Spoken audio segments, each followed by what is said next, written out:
I mean, that was okay. That was okay. I've seen better, Mr. Schultz. I've seen better. Good morning and welcome, everybody. Happy Friday, November 5th. Today is day one. I'm your co-host, Mr. Schreiner, and Fridays are acceptable. And I am Mr. Felge. We are proud to bring you this live episode of the Northdale News, thanks to our wonderful news crew. The weather or today, the top half of the crew. Or the top half of his head, yeah. The weather today will be partly sunny and a high of almost 60 degrees. In other words, today's weather will be perfect. Your lunch options today will be a little bit different than normal because today we have a pepperoni pasta bake, a chicken filet sandwich, cheeseburgers, hamburgers, or your choice of the other things. And if that doesn't do it for you, you can always go for the ubiquitous peanut butter and jelly sandwich. We're here to bring you the information you need each and every morning, as well as some information that you absolutely don't need. For example, it's a little known fact that there's one animal myth that is true. Eating parts of a pufferfish can kill you because in a defense mechanism to ward off predators, it contains a deadly chemical called... Ooh. I practiced this earlier. Oh. Now I'm... Toppy?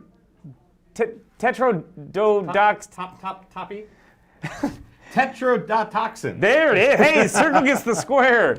There's enough tetrodotoxin in one pufferfish to kill 30 people, and there's no antidote. But still, pufferfish called fugu is a highly prized delicacy in Japan, but can only be prepared by well-trained chefs such as Mr. Schreiner. I learned that from The Simpsons. November 5th is a high holy day for Mr. Schreiner. Today is National Donut Day.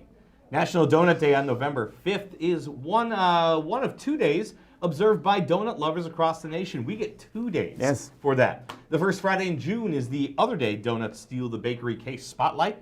I don't know about you. I missed that. I donut about you. Donut know about you. That's just terribly written. But I find that fact adorable. In fact, I find it quite a coincidence that Donut Day is on a Friday. Continued donut puns.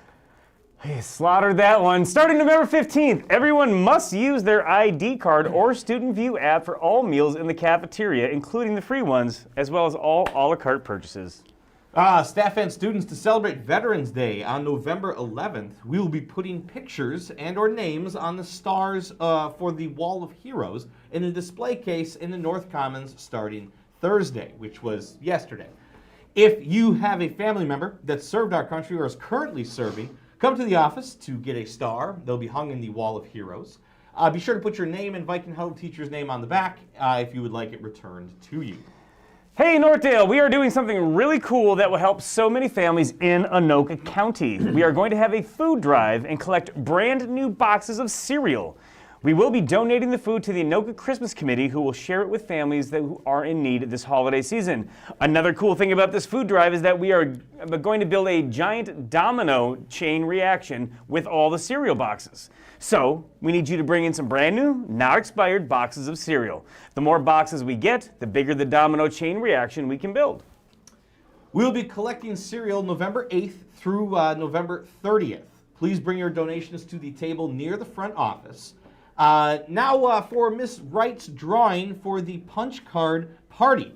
The winner today is Olivia Platt in Essential Study Strategies Period 3, Day 2. Congratulations to Olivia and her classmates. But wait, there's more. Whoa! Miss Wright decided to have a second drawing and a second party. The winner of the second one is Kale Blumke in Essential Study Strategies Period 5, Day 2. Congratulations to Kale and his classmates. Your parties will be held on Monday during your Essential Studies classes. Olivia and Kale, please go to Miss Wright's room in 609 right after the announcements today. I think we should have a party. We should have a party. I think we should. We've earned it in social studies. Not for Mr. Schultz, but... No, but social studies. We've earned it. Yeah.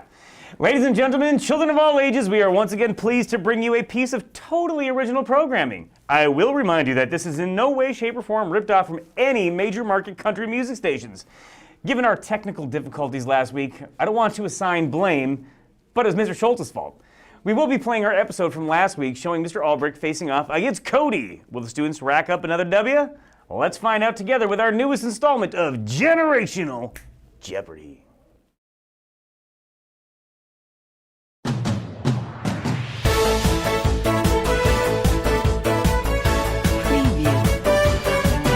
Welcome everybody to Generational Jeopardy. Today our game show looks a little bit different. We're going to try a different format for you all so you get to see the lovely faces of our contenders. Okay, today we have our staff member, Mr. Albrecht, facing off against Cody. Are you two feel ready to go for this ultimate challenge today?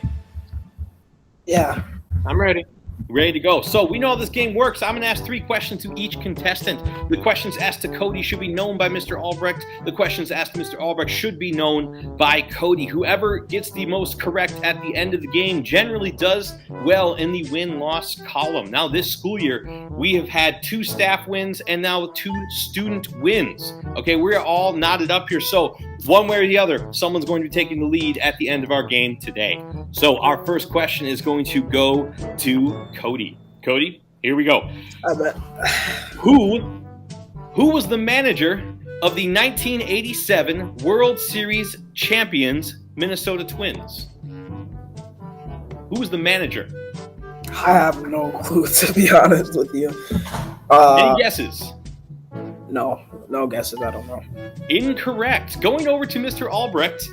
Who was the manager of the 1987 World Series champion Minnesota Twins? Oh, boy.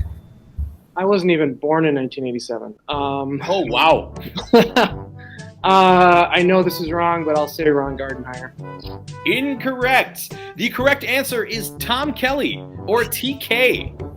Okay, score is still 0-0. Going over to Mr. Albrecht. Here is your question. Vans, Huff, DC, and Supra are all popular brands of what? Shoes. Bingo, shoes. Well done. Or skate shoes we would have taken. It is a 1-0 lead for the staff members. Okay, Cody, question number 3 goes to you. Cody,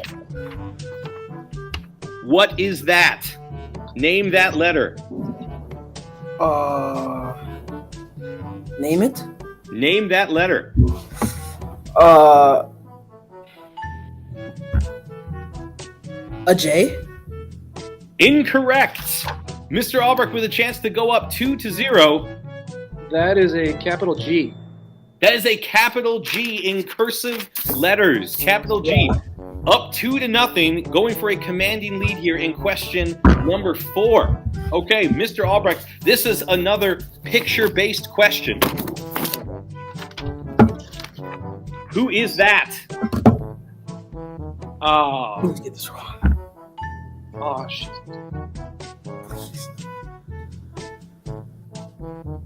Amelia something. I can't remember her name. I don't know. That's my guess. Amelia something. Incorrect. Cody with a chance to inch closer. Who is this person? Charlie D'Amelio. Wow. That's Charlie cool. D'Amelio, who apparently does not own a chain of pizza shops, which my 7th hour thought was quite funny. No way. So it is 2-1. Going back to Cody with a chance to tie up the game. Cody, Mr. Belding was the name of the school principal on what 1990s kids TV show?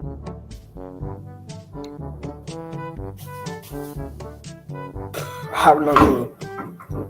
Incorrect. Mr. Albrecht with a chance to seal your victory with 1 question left to go. Mr. Belding is the name of the school principal on what 1990s kids TV show? This might be wrong, but I'm going to say Saved by the Bell. Saved by the Bell is correct. Well done. With a 3-0 lead, you have sealed up the game and the victory. Going on to question 6, just to see if you can rub it in Cody's face. What is the name, Mr. Albrecht, what is the name of SpongeBob SquarePants' pet? Gary. Well done. Mr. Albrecht takes a 4-0 win over Cody. Thanks for playing Generational Jeopardy. Now, Mr. Albrecht, as you have dominated Cody in this game and put the teachers back ahead in the win column, who would you like to nominate to play Generational Jeopardy next week? I am going to nominate Mrs. Clark. Mrs. Clark, pick your competitor, and we'll see you again next week. Jeopardy. Thanks, everybody.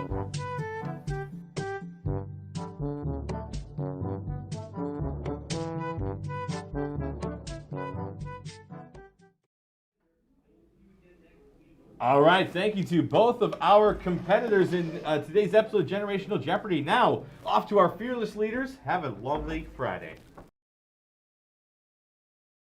B is for valuing ourselves and others. A, accepting change. L is for learning and growing. O is for owning our actions. And R is for refusing to give up. Students, please turn off your phones and store them for your day. Take off your hats. Please make sure that you listen to your teachers and the adults in this building. And most importantly, have a wonderful day.